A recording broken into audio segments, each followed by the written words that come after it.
ಈಗ ಅರ್ಜಿ ನಮ್ಮ ಸರ್ವೋಚ್ಚ ನ್ಯಾಯಾಲಯದ ಅಂಗಳದಲ್ಲಿದೆ. ಏನು ಬೇಕಾದರೂ ಆಗ್ಬೋದು.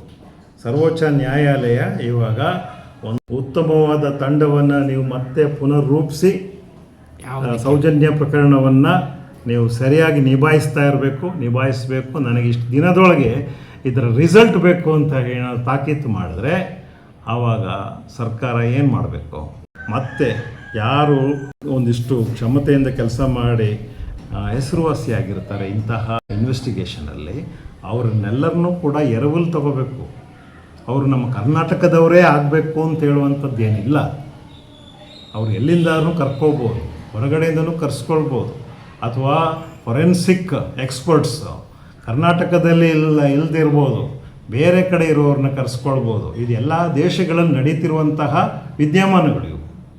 ಹೊರಗಡೆಯಿಂದ ಕರೆಸ್ಕೊಳ್ಳೋದ್ರಲ್ಲೇ ಏನೂ ಅವಮಾನಗಳೇನಿಲ್ಲ, ಅಥವಾ ಅವ್ರನ್ನ ಅನುಮಾನಿಸಬೇಕಾಗಿದ್ದೇನಿಲ್ಲ.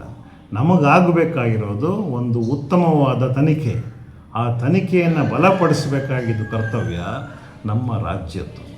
ಹಾಗಾಗಿ ಮಾನವ ಸಂಪನ್ಮೂಲಗಳನ್ನು ಕಳಿಸ್ಕೊಡುವಂಥದ್ದಾಗ್ಬೋದು, ಅಥವಾ ಆರ್ಥಿಕ ವ್ಯವಸ್ಥೆಯನ್ನು ಸಕಾಲಿಕವಾಗಿ ಮಾಡುವಂಥದ್ದು, ಯಾವುದೂ ಕೂಡ ಪೆಂಡಿಂಗಲ್ಲಿ ಇಟ್ಕೊಳ್ಳದೆ ಸಕಾಲಿಕವಾಗಿ ಹಣಕಾಸನ್ನು ಬಿಡುಗಡೆ ಮಾಡುವಂಥದ್ದು ಇಂತಹ ತನಿಖಾ ತಂಡಗಳಿಗೆ, ಮತ್ತು ವಾಹನ ಸೌಕರ್ಯಗಳನ್ನು ಮಾಡಿಕೊಡುವಂಥದ್ದು, ಮತ್ತು ಸ್ಥಳೀಯ ಪೊಲೀಸರನ್ನು ಆಶ್ರಯಿಸದ ಹಾಗೆ ನೋಡ್ಕೊಳ್ಬೇಕಾಗಿರುವಂಥದ್ದು.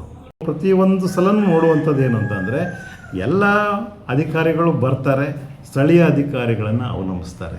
ಸ್ಥಳೀಯ ಅಧಿಕಾರಿಗಳು ಓಡಾಡಿಕೊಂಡು ಅವರಿಗೆ ಊಟದ ವ್ಯವಸ್ಥೆ ಮಾಡೋದು, IB ವ್ಯವಸ್ಥೆ ಮಾಡೋದು, ಮತ್ತೊಂದು ವ್ಯವಸ್ಥೆ ಮಾಡೋದು, ಈ ಥರ ವ್ಯವಸ್ಥೆಗಳನ್ನ ಮಾಡಿದಾಗ ತನಿಖೆ ನಿಷ್ಪಕ್ಷಪಾತವಾಗಿ ನಡೀಲಿಕ್ಕೆ ಸಾಧ್ಯವೇ ಇಲ್ಲ, ಅಥವಾ ಒಂದು ನ್ಯಾಯ ಆ ಒಂದು ತನಿಖೆಯಿಂದ ಹೊರಬರಲಿಕ್ಕೆ ಸಾಧ್ಯವೇ ಇರುವುದಿಲ್ಲ.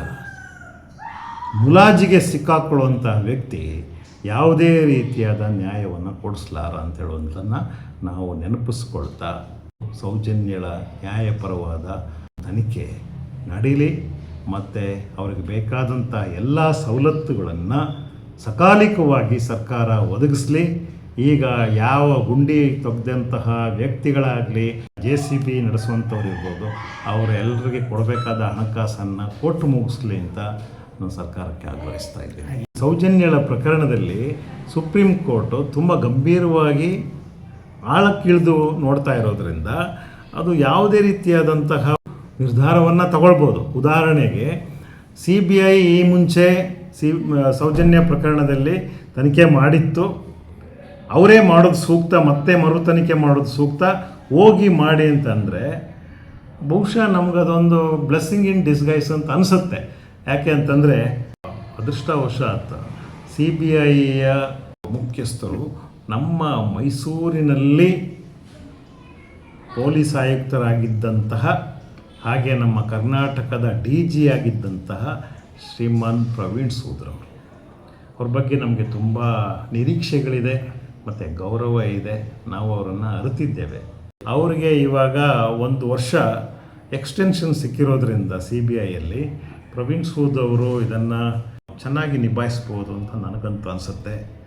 ಅವರಲ್ಲಿ ಕೂಡ ನಾನು ಜನರ ಪರವಾಗಿ ನಾನು ಕೈ ಮುಗಿದು ಕೇಳ್ಕೊಳ್ಳುವಂಥದ್ದು, ನಿಮ್ಮ ಅವಧಿಯಲ್ಲಿ ಈ 1 ವರ್ಷದ ಎಕ್ಸ್ಟೆನ್ಷನ್ ಟೈಮ್ ಒಳಗಡೆ ನಿಮ್ಮ ಒಂದು ತಂಡ ಸೌಜನ್ಯರಿಗೆ ನ್ಯಾಯವನ್ನು ಒದಗಿಸಿ ಈ ಸಮಾಜವನ್ನು, ಈ ರಾಜ್ಯವನ್ನು ಕಾಡುತ್ತಿರುವ ಅಷ್ಟು ಅನುಮಾನಗಳಿಂದ ಮುಕ್ತರನ್ನಾಗಿ ಮಾಡಿಸ್ಬೇಕು ಅಂತ ನಾನು ಕೇಳ್ಕೊಳ್ತಾ ಇದ್ದೀನಿ. ಮುಂದಿನ ದಿನಗಳಲ್ಲಿ ನಮಗೆ ಸಿಹಿ ಸುದ್ದಿ ಬರಲಿದೆ ಅಂತ ಹೇಳುವಂಥ ನಿರೀಕ್ಷೆ ನಂದು.